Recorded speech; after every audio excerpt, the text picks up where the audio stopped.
दोन अंकी संख्येला 9ने भागणे. कशा पद्धतीने भागले पहा, जास्त काही करायचं नाहीये. 77/9, 77/9 असा असेल तर हा अंक आहे असा लिहून घ्यायचा आणि हा अंक यांची करायची बेरीज, म्हणजे ती येते 14. पण हा 14 अंक याच्यापेक्षा मोठा आहे म्हणून 7 मध्ये फक्त 1 मिळवायचं. 7 आणि 1 झाला 8 आणि या दोन्हींची बेरीज करायची आणि दशांश चिन्हानंतर द्यायची. हे झालं याचं.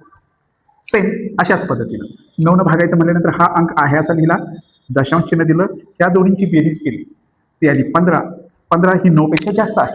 मग काय करायचं, ह्याच्यामध्ये 1 मिळवायचं. 8 आणि 1 झालं 9 आणि ह्या दोन्हींची बेरीज केली आली 6 आणि हे 6 कंटिन्यू असतात प्रत्येकाचे. तसंच याच्या पद्धतीनं 1 आहे असं लिहिलं, दशांश चिन्ह दिलं, ह्या दोन्हींची बेरीज केली आली 8. आता हे याच्यापेक्षा लहानच आहे म्हणून याचं कोणती प्रक्रिया नाही करायचं, हे कंटिन्यू असंच राहतं उत्तर. अशा पद्धतीनं तुम्ही आता एक गणित मला करून दाखवा कॉमेंट्समध्ये की 27 / 9. थँक्यू.